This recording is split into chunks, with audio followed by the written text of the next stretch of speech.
However, October 7th was a result of a prisoner exchange for, forgot his name. Oh, Gilad Shalit. I didn't even know it was him.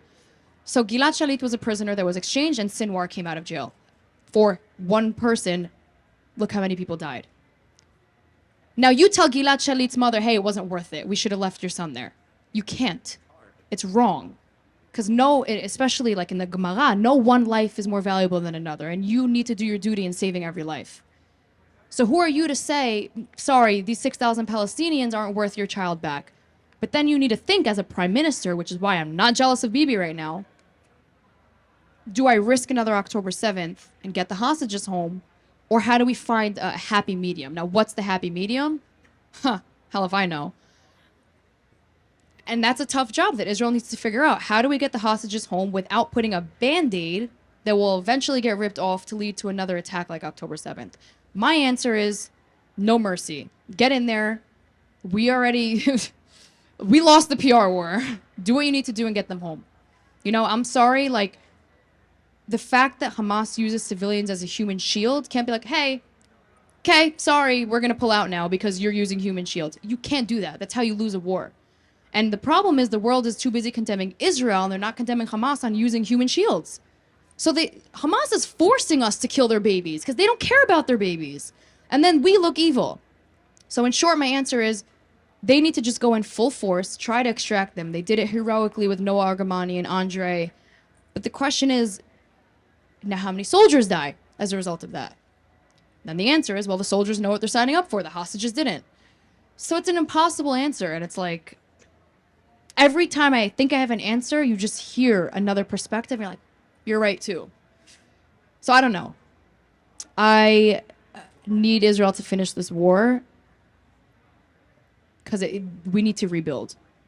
Yeah, that's a very nuanced answer. I'm just to a giving you very all the perspective. You guys complicated decide for question. yourself. Okay. Question in the front. All right, so Uh-oh. yeah, I know. So Israel's done a real good job of killing terrorists. We know that. However, does our vocal praising of killing people on social media hurt us more than it helps us? People or terrorists? Oh, no, they're terrorists. They're terrorists. Praising They're terrorists. killing the terrorists. Praising and killing terrorists, yes. If necessary, like,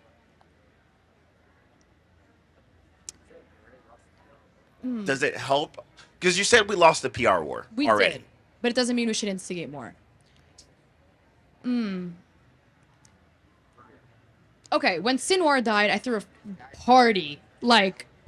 I went shooting in the gun range and I put his face when I shot. 100%. And I posted that. I didn't care because, like, F that guy, okay? When the Beepers attack happened, I was in London with a lot of Middle Easterns from many, many, many powerful countries that Israel is trying to bridge with. Okay? And I tweeted, beep, beep, mother effers. And then Michael Rappaport's beep, beep video came out, and I shared it, and there was a lot of very non-terrorist Lebanese people there, like no Hezbollah affiliation, like Lebanese people who escaped, went to Nigeria, went to other places. And I remember at dinner, it was a very awkward night because one of the folks' nieces was next to a beeper, then the niece died. Now, what are the odds I'm sitting next to that person? That's insane. And he goes, just know I didn't appreciate your tweet because my niece died in that attack. And I so insensitively answered, well, I'm sorry your niece was next to a terrorist. Maybe she shouldn't have been next to a terrorist. And he's like, she was 8. And I was like, ugh. I was like, I'm a bad person right now. And it felt bad. I don't want to be a bad person. I don't want to be the girl rubbing innocent deaths in your face. That's not who we are. That's who we're painted to be. And I said, you know what? The whole world knew about that attack. Did I really have to tweet beep beep mother effers? It felt good, but it was such a impulsive, emotional tweet. And I'm like, did it actually do anything? Did I move the needle towards peace? Did I move it? No. So now I made a pact with myself. I don't troll anymore. If I want to condemn something, I condemn it. If I want to praise Sinwar being killed, I'll be like, America and Israel and the world is safer from terrorism. I don't troll anymore because it doesn't help anyone. So my answer is you can praise a killing of a terrorist that deserves the praise, but try to do it in a way that gives us credibility and not like, oh, genocidal maniacs, you know? Good question. Any other questions? I have one, but go ahead. Hello. You said you've been to Israel, I think, 5 times since October 7th. Do any particular stories, I'm sure there's plenty of stories, but could you share one that sticks out to you that would kind of be impactful for us? Yeah. There is an NBA player, Patrick Beverley. He agreed to go play overseas in Israel. And Patrick's a good NBA player. He's famous. He has a podcast. The NBA players respect him. He's like the uncle people look up to. And his life was in Beverly Hills. Like he had no business playing in Israel. He signed with Hapoel, I think, Hulon. And he was so scared to go when the war broke out. And I said, hey, I'll meet you there. If I'll show you a fun time. I'll take you to all the good sushi spots. Like the girls are insane. And I'll show you what Israel's like, you know? War aside, I'm not going to do any Hezbollah. You should have known better. So Pat had very limited time before the season started, and JNF actually helped me coordinate my trip to go meet him. I said, where can I bring him? Where I don't even have to say a word. Israel will speak for itself. I took him to Yafo. And the first thing he hears is Allahu Akbar. And he jumped. And he's like, what's that? And I'm like, oh, no, it's just the Muslims praying. It's fine. It happens like 5 times a day. They put it on the loudspeaker so all the Muslims know it's time to pray. It's beautiful. And he's like, what? He's like, but we're in Israel. And I was like, yeah. And he goes, I don't hear Jewish prayers. And I'm like, no, you don't. And he's like, I thought Muslims weren't allowed to pray here. I'm like, what? Where'd you hear that? Oh, the media. He's from America. That's what he heard, that we don't let Muslims pray. We raid Al-Aqsa. We kill Muslims on the street for fun. That's what he heard. So without even saying a word, I always say Israel speaks for itself. He saw firsthand people in niqabs, people in hijabs, men on the street praying right next to a beach in Tel Aviv. And I didn't have to say a word. And to me, that was the most satisfying thing ever. Because I said, I'm not going to do any explanations, no hasbara, nothing. 2 days in, he was like, this is the best country I've ever been in. 2 days, 48 hours, this man is a Zionist now. So that was awesome. Great story.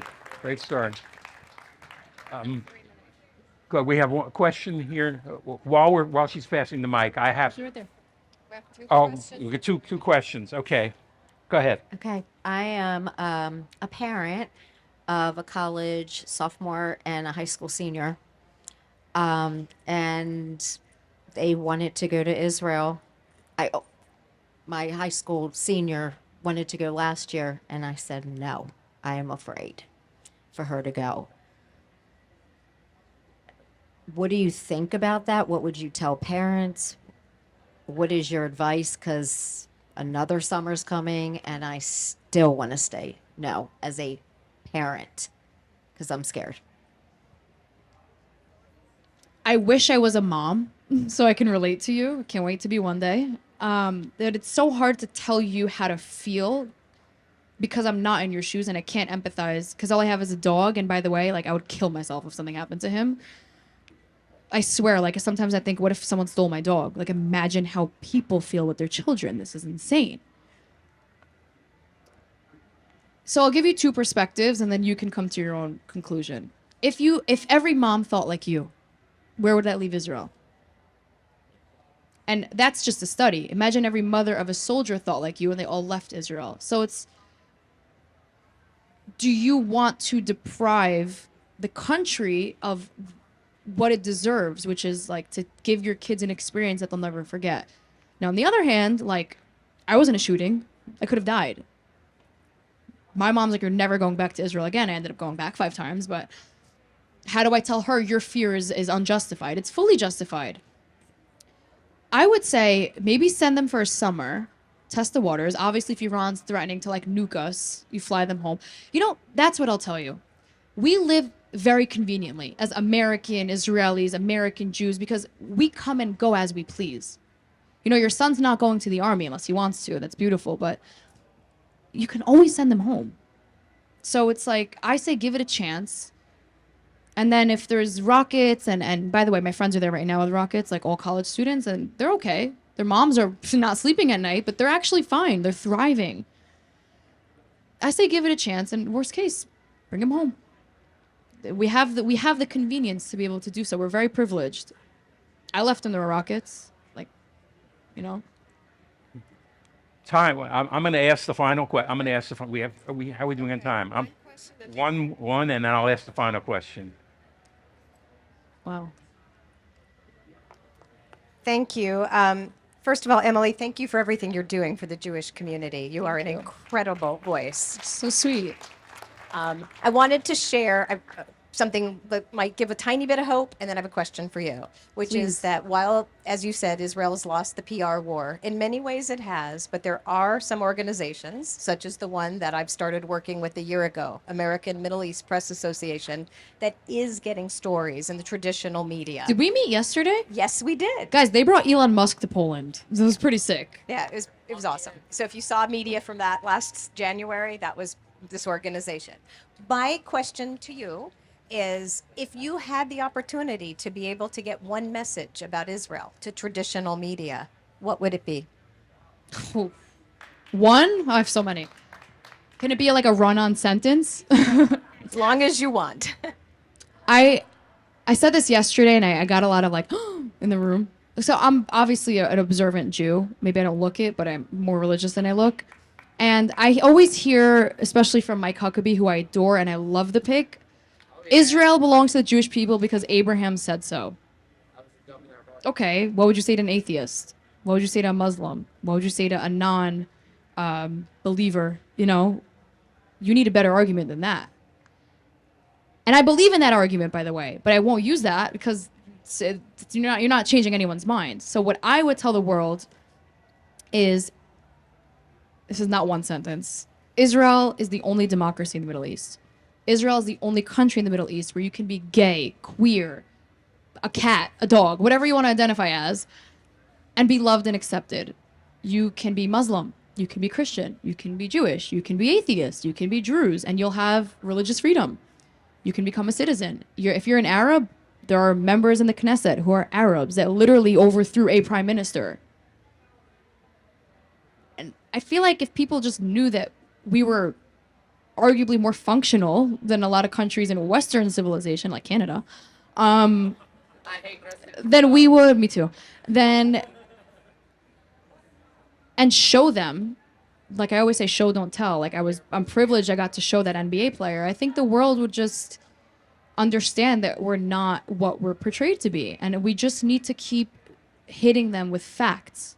And I don't think enough people know the facts to be doing that. And if only, like, I would tell the Jewish people, the facts are so simple. Don't be lazy. Take 3 days to study them. Go on your next flight and read all about the history. Like, I have a little Spark note sheet, like Israel for Dummies. I send it to people. I'm like, read it. And I really think through just dialogue with non-Jews or non-Zionists, we have truth on our side. I think we could actually change the world. Is that being too dramatic? I think we can. Great answer. And one follow-on, last question for this session. You're very observant, you've seen a lot. What would you ask JNF to do? I'd thank them for what they're doing, because what I needed them to do was help me share the truth. So one thing I was really struggling with was I knew Israel was sending food into Gaza. And by the way, we don't have to be doing that. I'm sorry. You just massacred our people. We're in a war. Did like anyone feed the Nazis when we were fighting them? Did the UK give them food while they were in a war? No. So Israel is being the bigger one, and they're still getting dragged in the media for not doing what they are in fact doing. So I said, I am so mad right now. How do I show the world that we are giving them aid? JNF took me to the border of Gaza, to the Rafah crossing, where I recorded a video. By the way, like, my mom literally probably almost had a heart attack that day, because she tracked to find my iPhone. It showed I was in Rafah. I wasn't. It was a glitch. And all I did was post it. I said, hey, everyone, look behind me. These are the trucks going into Gaza delivering the food. As I speak, they're entering the Rafah crossing. Any questions? No questions. And it was like, they helped me. How would I get to the border of Rafah? I don't even know how they did that, by the way. But they just helped me share the truth. Now, another thing they did for me, which everyone should partake in, was when October 7th happened, I was the Jew, but I wasn't like the Zionist. I didn't know anything about the history of Israel. But JNF had a course that they, I think, even catered to me because I just asked and begged for it. And they taught me the history of Israel in like 3 days. So simple. Any question I had, there was someone there to answer. And then I said, like, you know, even the Abraham argument, like, how do I prove that Abraham was promised the Jews? They took me to Abraham's well in Beersheba. And I was like, oh my God, they know how to get the truth out there, but we need to be the deliverers of the message. They can give us the message, but JNF's a group, it's not a person. But we the people, it sounds like the beginning of the Constitution. Yes. We the people, we need to spread the message. So the facts are at our hand, and JNF has them, and they have the resource. JNF has everything. Everything that I need, I call Russell Robinson, and he will connect me to a different group in JNF. And I'm like, it's literally like your one stop for Zionism and Judaism. Anything I need. If I need mental support, someone is there to talk me through, like anxiety over debate. Someone is there if I mess up on Pierce Morgan to coach me through. Like, literally your one stop. That's a Take advantage of it. Great tagline. JNF, your one stop for Zionism. Thank you. Pay me for that.